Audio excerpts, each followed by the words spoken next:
viendo algunas personas. Queridos y queridas estudiantes, tengan todos muy buenas tardes. Hoy es día lunes 16 de marzo, clase de producción porcina, parte 1 del día lunes. ¿Ya? Solo para reforzar algunas ideas de la clase anterior, que fue el día martes de la semana pasada. La semana pasada veíamos algunas ideas asociadas al concepto del bienestar animal. Quiero reforzar solo 3 o 4 ideas potentes del bienestar animal que me interesa que queden para todos nosotros. Una idea potente es entender de que hoy en día no se concibe la producción animal si no es con altos estándares de bienestar animal. Y la industria porcina, como línea de producción en producción animal, cada día trata de aumentar los niveles de bienestar animal. Eso es lo primero. Segundo, no existe una definición unívoca de lo que se entiende por un animal que esté en bienestar animal. Las ideas asociadas al bienestar animal eh, son más bien conceptuales.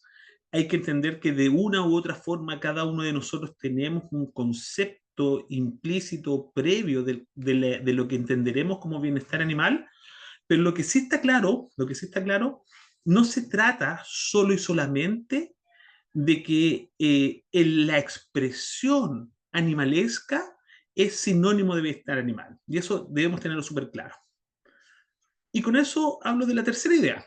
La tercera idea tiene que ver que en la industria porcina, en Chile, el bienestar animal está amparado a través de tratados internacionales de la OIE, más una normativa legal, o sea, hay una ley con fuerza legal en Chile que se genera de la ley 20.380, pero se genera después en un manual de responsabilidad y de manejo del bienestar animal en cerdos industriales. De este manual, esta es la tercera idea, de este manual se genera principalmente 6 conceptos o líneas claves. Uno es alimentación, dos, alimentación, agua y bebida, por supuesto. Dos, tiene que ver con sanidad. Tres, tiene que ver con comportamiento. Cuatro, tiene que ver con índices de tipo productivo. Cinco, tiene que ver principalmente con las macroideas de tener a los cerdos de una u otra forma en índice de confort, ¿ya? Y sexto, principalmente los cerdos y el traslado a los mismos y lo que podríamos entender de una u otra forma, el cerdo en el amplio sentido de los animales, me estaba sonando el teléfono y alguien dijo aló, de los cerdos de un u otro sentido, de los cerdos en su transporte y vida final, ¿ya?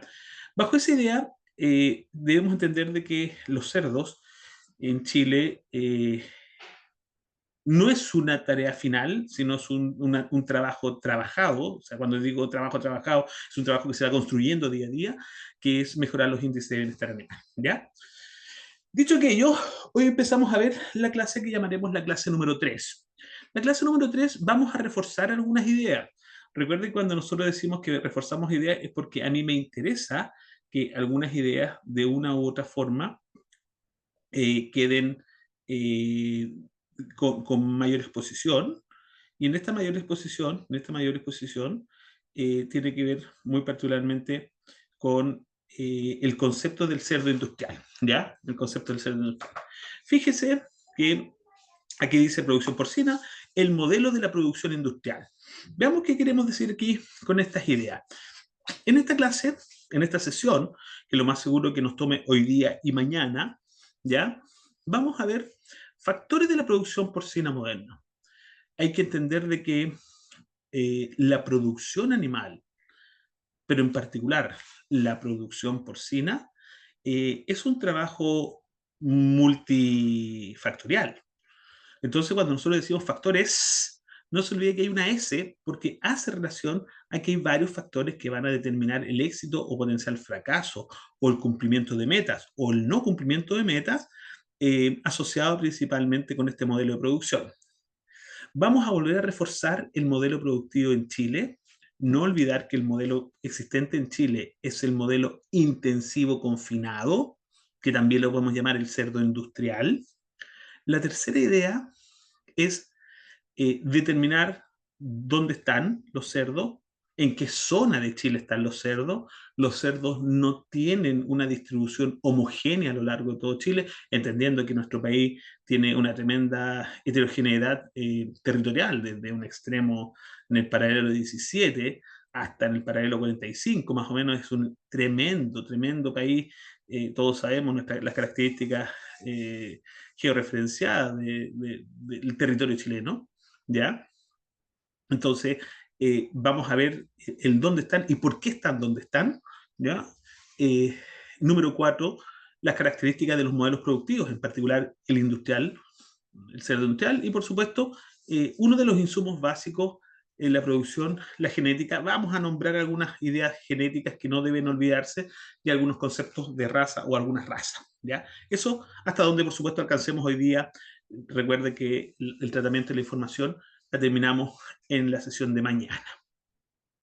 Fíjate lo que dice este pantallazo. Dice, análisis integral de la producción de monogástricos. En particular, análisis integral de la producción de cerdo.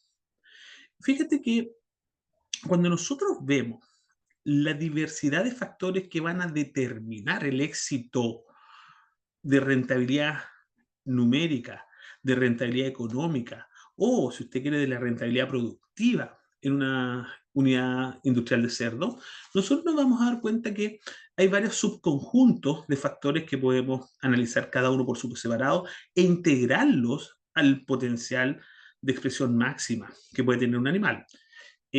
Fíjate que, por una parte, nosotros tenemos la producción potencial del ambiente. Dicho de una forma, nosotros tenemos una ecología asociada, una bioclimatología asociada, un sustrato o suelo donde se desarrolla el ambiente del cerdo. Uno podría decir, pero profesor, usted siempre nos ha dicho que el cerdo es de una u otra forma industrializado, que los cerdos están dentro o bajo galpones con control climatológico. Claro, esos son los microclimas que yo manejo dentro de un galpón.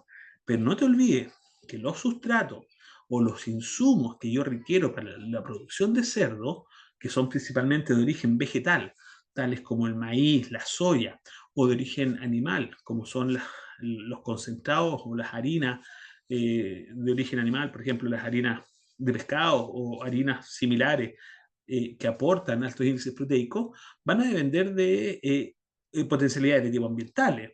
O sea, el lograr máximos de producción de quintales de maíz por hectárea se logra principalmente conociendo la ecología del lugar, la bioclimatología y el sustrato, o sea, las características del suelo para producir el maíz. Entonces, si te fijas de una u otra forma, nosotros tenemos una producción potencial del ambiente, un potencial de acción del ambiente. Por supuesto que también nosotros vamos a tener una producción potencial del alimento. El alimento en sí mismo ya tiene algunos índices de disponibilidad, o sea, puedo tener o puedo no tener disponibilidad del insumo, está asociado a un valor nutritivo en sí mismo. Usted sabe que podemos hacer análisis proximal de Wende o podemos hacer análisis de Van Suus para muy particularmente conocer el valor nutritivo de cada uno de los insumos. Nosotros sabemos que los insumos asociados unos con otros hablan de una cadena nutricional. Esta cadena nutricional está asociada de una u otra forma a un potencial nutricional y por supuesto que el reconocer las composiciones químicas, así como los altos índices de sanidad, todos esos factores van a poder interrelacionarse para generar una producción potencial del alimento. Voy en la tercera potencialidad. La tercera potencialidad tiene que ver con la producción potencial del individuo, el animal, nuestro animal. Que muchas veces nosotros como médicos veterinarios tenemos una visión más bien sesgada y solo nos concentramos en los animales, ¿ya? Y dejamos de lado la producción potencial del alimento y la producción potencial del ambiente. No se olviden que tenemos estas tres potencialidades, el ambiente, el alimento y el animal. Desde el punto de vista del animal, de aquí hago a través otro hincapié de muchas veces la falta de claridad de visión por no decir la miopía que tenemos nosotros los médicos veterinarios, al preocuparnos del animal solo y solamente en el índice de sanidad. Dicho de otra forma, nosotros queremos creer, nosotros nosotros los médicos veterinarios, que si está sano se solucionó todo el problema. Y no, no es cierto. Nosotros tenemos que evaluar el consumo real, directo del alimento, la digestibilidad. Recuerda que el concepto de la digestibilidad es la proporción del alimento absorbido del ingerido. Hay que analizar los diferentes tipos de dieta. Usted puede que no lo tenga tan claro, puede que sí, pero por lo menos usted tiene una noción que no puede ser la misma estructura dietaria, o sea, no puede ser la misma dieta de un animal que está recientemente destetado, un cerdo destetado de 3 semanas, que una madre en máxima lactancia. No puede ser la misma dieta un gordo terminal, que le faltan 20 días para su sacrificio, que muy particularmente un berraco en descanso. Si nos damos cuenta, la- los requerimientos dietarios son diferentes en cada momento y en cada etapa del ser. La eficiencia de conversión de alimentos, así como las ganancias diarias de peso, son características potenciales de nuestro animal, así como también los altos índices de sanidad. Voy a repetir, voy a englobar un poco estas ideas. El ambiente tiene un potencial de acción. El alimento tiene un potencial de erogación, o sea, de entrega. El animal tiene un potencial de desarrollo. Cuando yo meto todos estos datos, todos estos conceptos ambientales, alimenticios y animales, yo voy a tener un máximo de producción potencial o producción máxima potencial, como usted quiere decir, un potencial máximo de producción. Pero la pregunta es, ¿por qué no llegamos a ese ideal? ¿Por qué hay un espacio sobre nuestra realidad? Claro, lo que hace la diferencia entre el máximo potencial y el máximo real final son las cosas que hago o dejo de hacer con nuestros animales, lo que nosotros llamaremos el manejo. Y muchas de las cuestiones asociadas al manejo tienen que ver con conceptos biosociales o culturales, si usted quiere decir, biosocioculturales. O sea, las cosas que hago o dejo de hacer con nuestros animales tienen que ver, por ejemplo, con los índices de educación o capacitación que puedan llegar a tener las personas que trabajan con los cerdos. Ojo, no estamos hablando en este momento con los médicos veterinarios, sino, por ejemplo, con esa persona encargada de maternidades, con esa persona encargada de la unidad de recría, con esa persona encargada de los gordos, con esa persona encargada de las madres, con esa persona encargada de los berracos. Los diferentes niveles educacionales pueden determinar el éxito o el fracaso de, por ejemplo, indicaciones o tratamientos. Si la persona con la cual tú estás trabajando es una persona que tiene poca educación o poca capacitación, muchas veces no necesariamente, o muchas veces, o no necesariamente, te va a entender las indicaciones que usted le dejó. Los conceptos culturales, los conceptos de la edad de la persona que trabaja. No es lo mismo, créanme que no es lo mismo trabajar con una persona que tiene 55, 60 años, que una persona que quizás tiene mañas, tiene una forma de trabajar más bien antojadiza, propio de los años, que trabajar con una persona que está recién formándose, de 18, 20, 25 años, o una persona de 40 que cree sabérselas todas también. Entonces, la edad puede marcar una diferencia y usted, querido colega, tendrá que darse cuenta que el éxito o fracaso de indicaciones tienen que ver también con este concepto de la edad. Los altos índices de responsabilidades, la capacidad de acción y los niveles de remuneraciones son elementos que de una u otra forma, que son, vuelvo a decir, elementos biosociales que de una u otra forma pueden discriminar este salto entre el máximo potencial y el máximo real final. Así entonces, cuando nosotros tenemos una diversidad de factores que van a determinar el éxito desde el punto de vista productivo, rentable, en nuestra unidad de trabajo industrial, nosotros podremos discriminar al menos 9 factores para tener una producción porcina eficiente. Esto es una imagen que yo encontré en la red, pero me parece preciosa y súper clara. Fíjate, primero los vamos a nombrar y después vamos a ir desarrollando uno por uno. Uno, genética. Dos, el modelo o el sistema de producción. Tres, las instalaciones y los equipamientos. Cuatro, la nutrición. Cinco, la reproducción. Seis, la bioseguridad. Siete, la ubicación. Ocho, la salud de nuestros animales. Y nueve, la administración. Veamos algunos factores que van a proyectar a tener una producción porcina eficiente o un éxito desde el punto de vista productivo. Fíjate la genética. Antes de leer lo que dice textualmente, nunca se olvide de esta frase con relación a la genética. Si tú manejas genética mediocre, tus respuestas productivas van a ser mediocres. Voy a decir lo mismo de otra forma. Si tú quieres tener excelencia productiva, tú debes manejar animales excelencia. Dice, es recomendable adquirir líneas genéticas de compañías especializadas y usar programas de acorde a las demandas del mercado. Hoy en día, en Chile, trabajamos con genética de alto nivel, genética reconocida, genética que me da una garantía de producción. No son muchas variedades genéticas porque el sistema industrial no trabaja con muchas razas diferentes. Eso ya lo hemos dicho.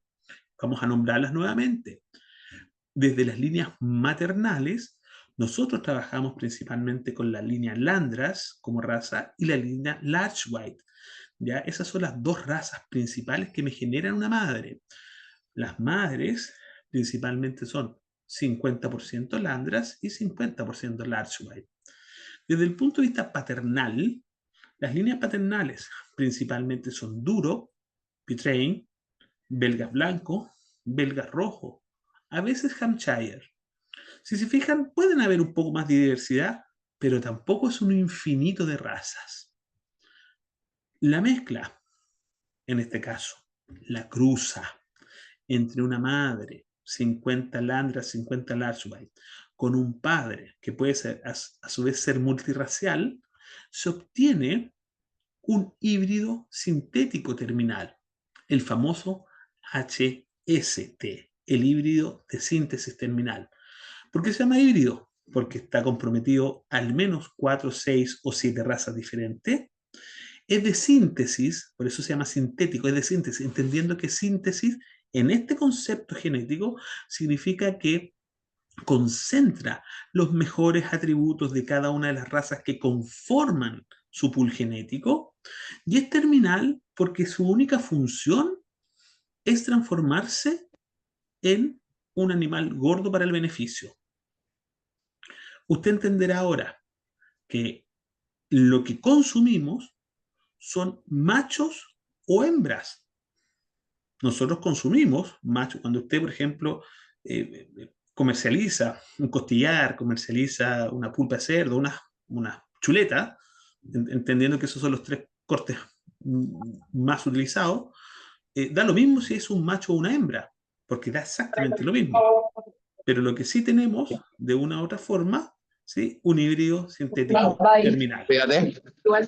¿Ya? Bianca, tu micrófono. Eh, el segundo factor, después de la genética, es el sistema de producción. Dice, los sistemas segregados facilitan el control de enfermedades, incluso la erradicación y a menor prevalencia e incidencia de enfermedades que corresponden a mayor nivel de producción. Fíjate que la palabra clave de esto es sistemas segregados. ¿Pero a qué hace referencia con sistemas segregados? Primero estamos hablando de cerdos industriales, eso es lo primero. Pero este concepto de la segregación habla de la separación por edades. La teoría del multisitio o la teoría ISOWIN, ISOWIN es una palabra construida que significa destete aislado, ISOWIN, ¿ya? Pero también se conoce como la teoría de multisitio, es principalmente un modelo de sistema de producción donde los animales, los cerdos, están segregados o también llamados separados por edades. Los chicos con los chicos, los medianos con los medianos, los grandes con los grandes. ¿Cuál es la gracia de un sistema segregado? Es facilitar el control de la diseminación de enfermedades y tener detalle de cada momento de crecimiento. Voy al tercer factor. El tercer factor tiene que ver con instalaciones y equipamiento.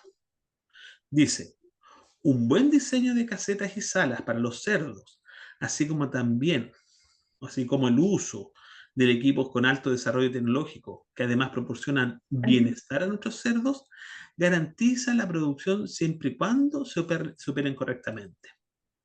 ¿Qué es lo que está diciendo?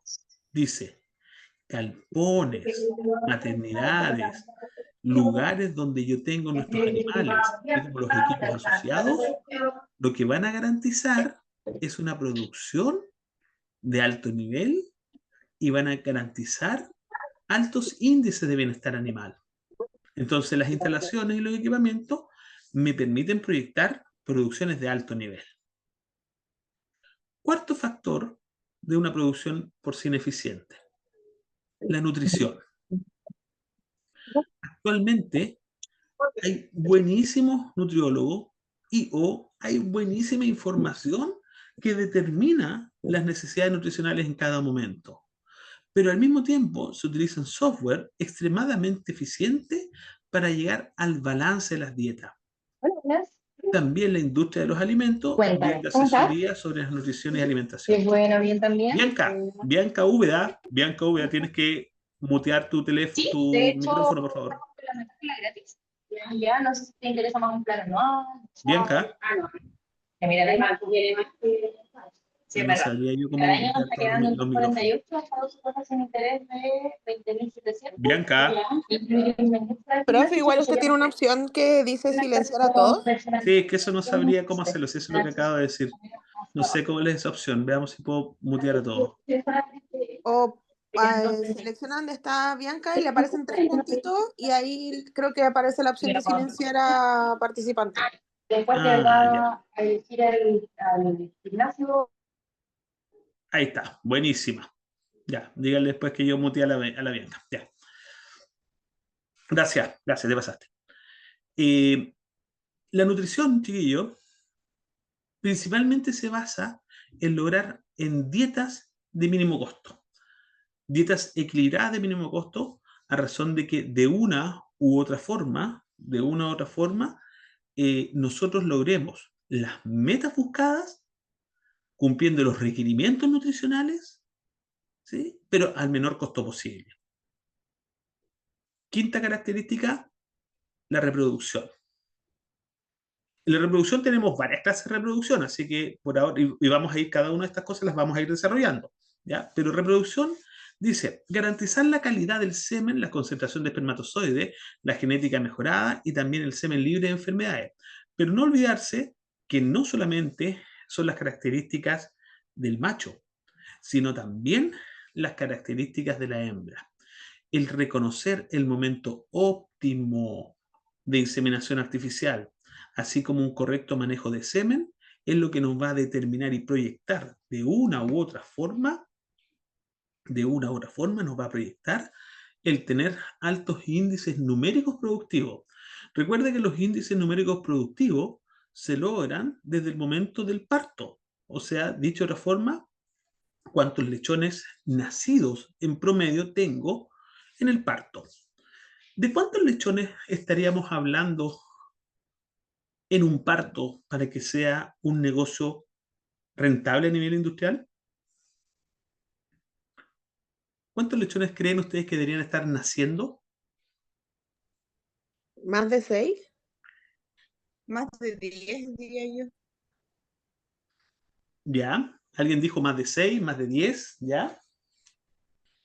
¿Alguien se aventura con un número más interesante? Porque más de 6 también es 10, po, y más de 10 pueden ser 20. Pero ¿es posible que tengan 20? Muchas cosas son posibles en la vida. Y ante su pregunta directa, sí.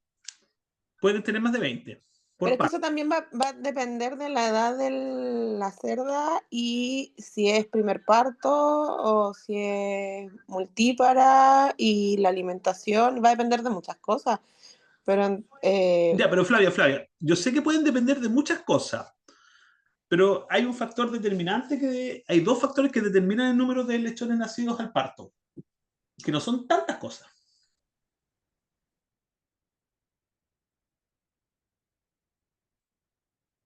¿Sabremos cuál? no, ahí sí no sé. Sí, no, claro, por supuesto. Sí, no, está bien, pero está bien, mira. Primero nos tenemos que concentrar en un número, chiquillos y chiquillas, ¿ya? Nosotros tenemos que apuntar siempre que en cada parto nazca la docena de lechones. 12. 12. 12 es el número que principalmente nosotros tenemos que andar buscando, ¿ya? 12 lechones al parto es un número que uno podría decir que es el óptimo. Ojalá fuera más, pero hay que recordar que es un número promedio, ¿ya? No que nazcan 12 por acá, 5 por acá, 8 por acá, sino que en un plantel, que yo por ejemplo tuviese un plantel mediano para grande, 1000 cerdas, 1200 cerdas, en todos los partos, en promedio, estemos llegando a 12, ¿ya? Los niveles nacionales, sobre todo AgroSuper, que es la gran industria del cerdo, está muy cercano a las 11,8, ¿ya? Lechones nacidos al parto. Después vamos a disgregar el número de nacidos, porque hay muchos tipos de nacidos, por no decir que hay dos tipos de nacidos. ¿Cuáles son los dos tipos de nacidos cuando se nacen al parto?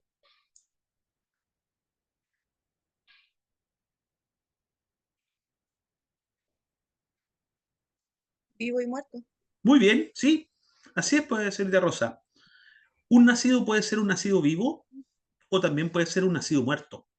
Y nosotros tendríamos que apuntar principalmente a que sean 12 nacidos vivos. Pero los vivos también puedo discriminarlos, también puedo separarlos, también puedo discernirlos. Está el nacido vivo viable y el nacido vivo no viable.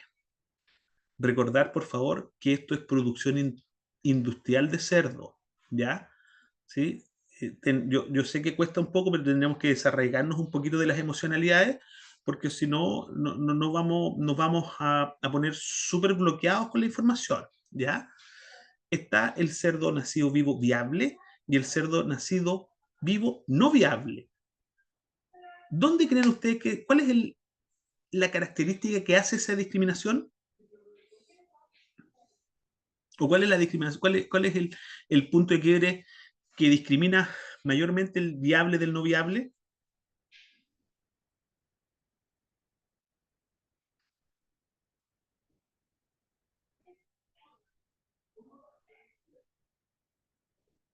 ¿Alguien?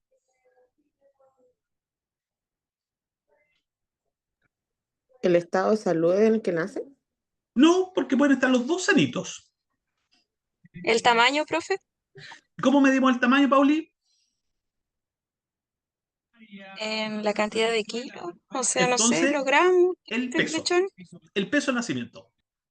El peso del nacimiento, gracias, Pauli. El peso del nacimiento es el determinante más importante si el nacido vivo es viable industrialmente hablando o no es viable industrialmente hablando. ¿Ya? Entonces, para que vayamos construyendo el número, uno debería esperar que la cerda para 12 lechones vivos y ojalá los 12 sean viables. Eso quiere decir que los 12, cada uno de ellos, debe pesar al menos 1100 o 1150 gramos, cada uno de ellos. Dependiendo de la maternidad, dependiendo de la expertise, dependiendo de muchas características que tienen que ver con las madres existentes, con las características de la persona encargada y con las características de las instalaciones, el límite de peso basal o mínimo puede cambiar, ¿ya? Pero lo que sí se ha visto estadísticamente con mucha fuerza, que todo lechón que pese menos de 800 gramos, la viabilidad en las primeras 48 horas es muy baja. Tienden a morir a las 48 horas todo cerdo que, pese menos de 800 gramos. ¿sí? Y los datos son dramáticamente eficientes en ese sentido. Eh, la mayor tasa de mortalidad son las primeras 48 horas, entendiendo que hay una causal que es la más frecuente de mortalidad las primeras 48 horas. Y la causal de mortalidad más frecuente es el aplastamiento. La segunda causal es la hipotermia. La tercera causal es la hipoglicemia. Y generalmente estas tres causales van a determinar que lechones que pesen menos de 800 gramos tengan una inviabilidad productiva. Recuerde que es inviabilidad de tipo productiva.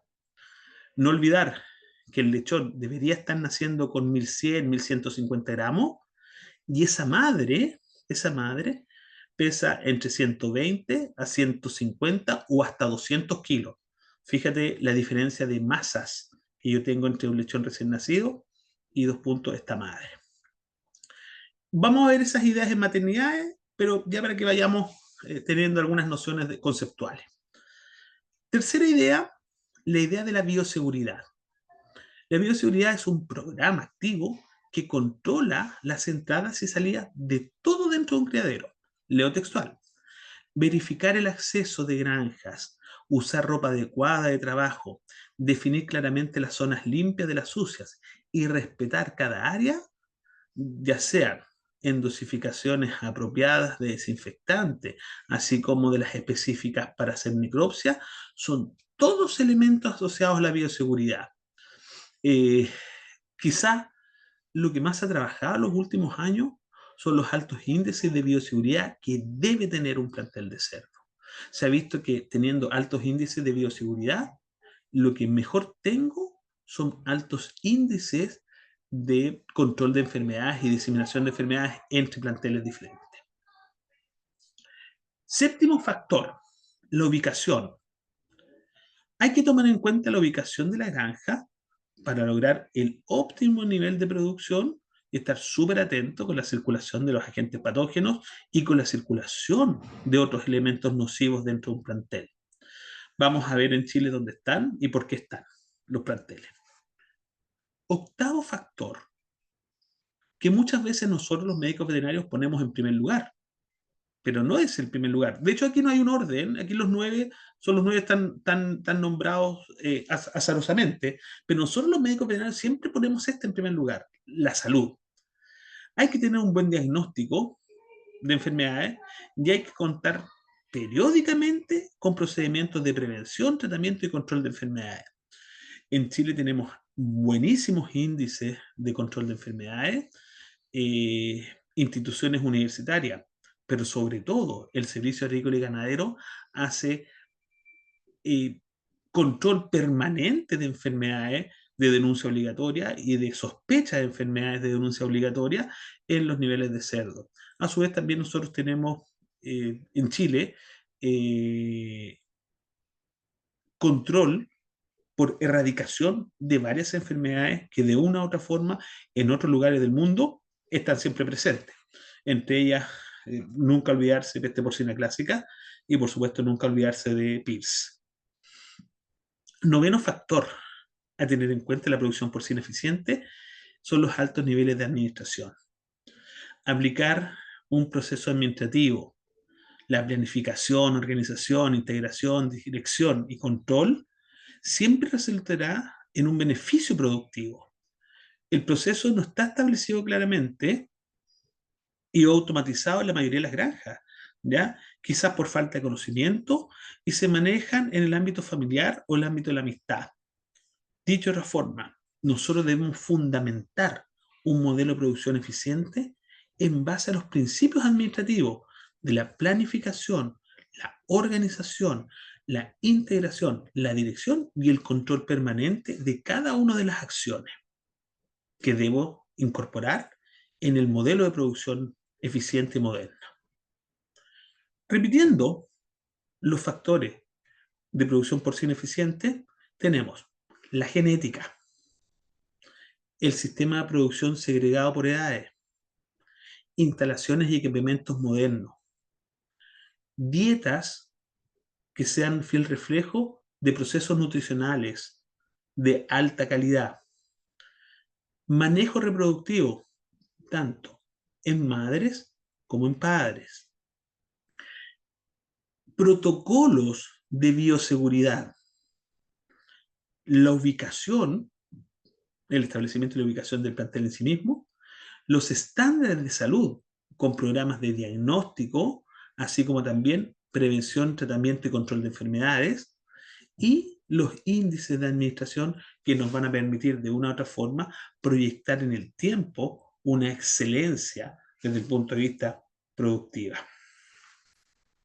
Cuando nosotros tenemos estos factores, nosotros vamos entendiendo que la dinámica productiva es realmente interesante.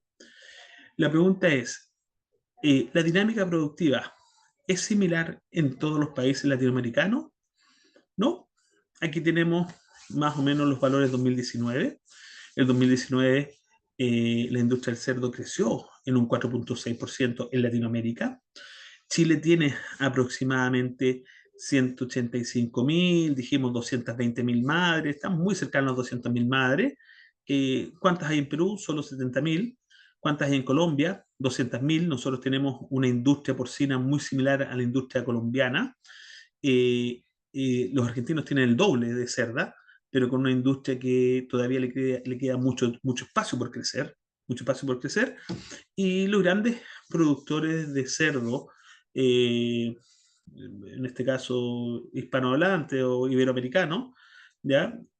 O latinoamericano, que ustedes quieran llamarlo en este caso, después podemos hablar por qué se llama así cada una de las cosas, ¿ya? Es México, con más de 1 millón de madres, y Brasil, por supuesto, que es la gran productora que tiene 2 millones de madres. Chiquillos, se está cortando, nos unimos exactamente en 2 minutos para seguir con la clase.